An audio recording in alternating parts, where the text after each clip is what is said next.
Hey everyone, it's Chris at Optimum. On today's Tech Talks, I'm going to show you how to leverage the power of emojis to visually enhance your Smartsheet-based solutions, as well as provide some additional flexibility for collecting values or increasing the opportunities for drop-down lists and data validation. So without further ado, let's dive in. So on this page here, I've got this emoji demo sheet. It's just a simple task planner. And maybe I've got a traditional status tracking where I'm updating a drop-down list of red, yellow, green, and blue. So in here, we're just using the symbol column type. And you may find that this doesn't give you all of the icons or the visualizations that you're looking for. So how can you expand this range? Well, you can leverage a tool or website called Emojipedia.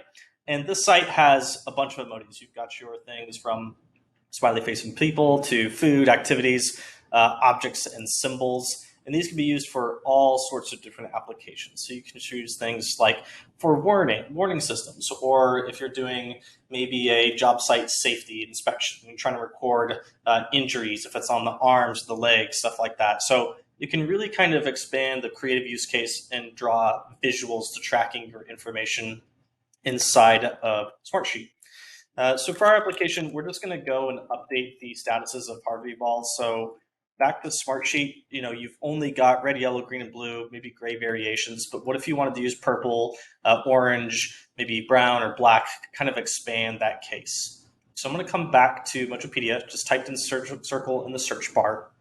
From here, we can see there's all sorts of different colored options. A few, maybe more if you're into the gaming world with Mahjong.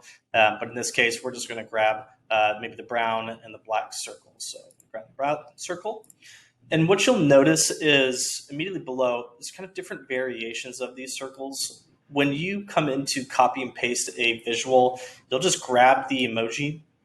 But depending on which device you're on, so if you're on Apple or Windows or mobile, you may see a different stylization of these icons. So if you're web, it's pretty consistent. From mobile, you might get a different version depending which device it is. That's user specific and device specific.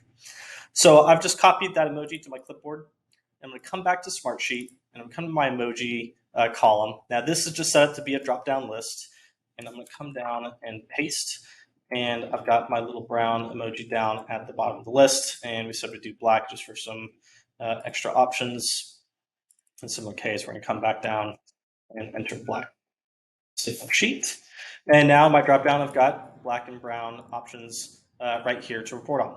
So what you can do with this, again, this is just not only updating the number of options that you have available for a status drop down, but you can also run calculation on this. So if I wanted to count all of the emojis that are black or purple, it's very similar to how you might do it in the traditional sense, being that traditionally you might write a countif and you're going to select the traditional range. Just going to grab our traditional column.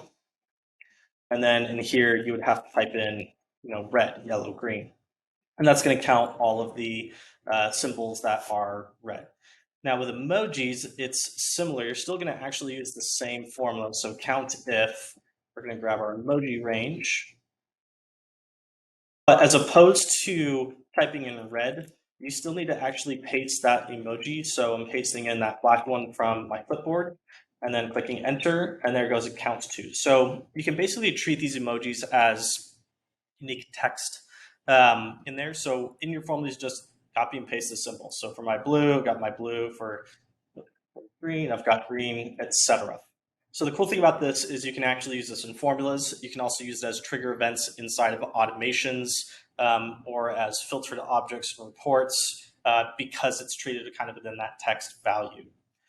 If we wanted to have a little bit more fun with it, I'm just going to come to this grinning face and grab a copy.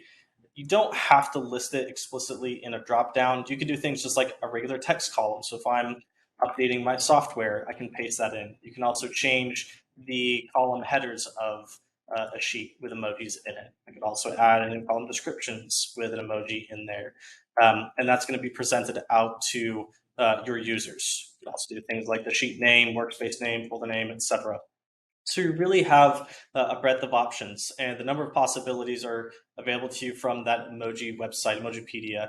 But that's a couple of creative ways that you might be able to use it to really expand and customize your platform, maybe make it a little bit more accessible to your end users, provide you some more options. Thanks for attending today's Tech Talks. Hopefully you found this session useful and have a little bit more creative juices to enhance your Smartsheet-based solutions. Whether if it's adding in some extra flair to workspaces or content inside of your sheets, or getting more drop-down options to give you more flexibility for data collection. We hope that you found this useful. If you have any questions or comments, make sure to leave those below, or reach out to us at optimumcs.com. Thanks, we'll see you next week.